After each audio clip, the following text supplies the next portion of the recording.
Welcome to the Rav's Weekly Message. This week, the Rav discusses the tabernacle's power and the consciousness it represents, the consciousness to protect us from the present dangers in our daily lives.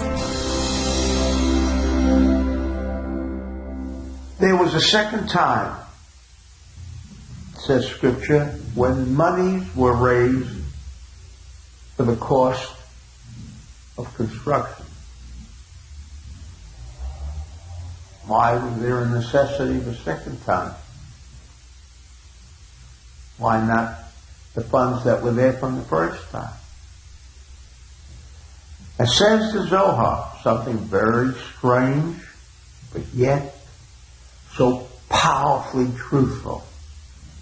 And that is the consciousness of the Israelites, or our consciousness, because it had not been as pure, had not been with a level of understanding as to what they were doing with this money. The power that when one contributes, the power that one must instill before this contribution can have the effect of creating the ultimate circle by which we in turn capture the energy of that which we contributed towards construction.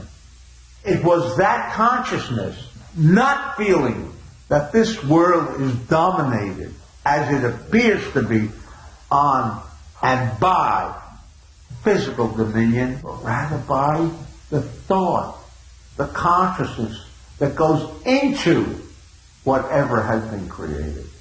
And gradually, slowly, unfortunately, but surely, the idea of the importance of connecting and instilling our consciousness into matters of a material, matters of a physical concept, entity, is required. For if not, that physical entity remains devoid of consciousness, and then it is governed by the forces that govern this physical material world. Simply stated, how did I do such a stupid thing like that? Where and why did I do that stupid thing? And because there are forces in this world. How do I keep away from these forces? How do I keep away from that corruption? How do I keep away from misinformation? How do I keep away and divorce myself from well-intended individuals who are there to share with me their consciousness, their thoughts on life, and yet unknowingly could be leading me astray? It happens to us all the time. And so, to prevent corrupted ideas, misinformed ideas, misrepresentation, you name it, from entering into my life, now I have the second reading concerning the tabernacle and the clothing of the high priest, so that in this reading, what comes through is this pure, elevated state of consciousness from the contributors who instilled within the physical material, the boards, the rugs, the clothing, the utensils, everything. That serves a personal purpose, and that's why we come to listen to something that is so outdated, something that doesn't even exist anymore.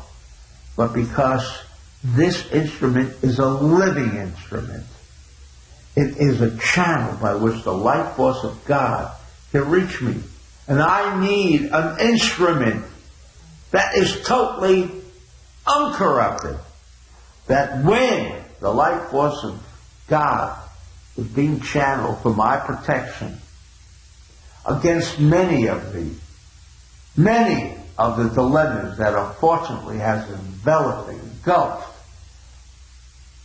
this planet, that we can look forward to at least the reading of Vayakhel and Pekudei, so that we can go along in life, continue on this journey without the usual pain and suffering and chaos that unfortunately befalls most of us.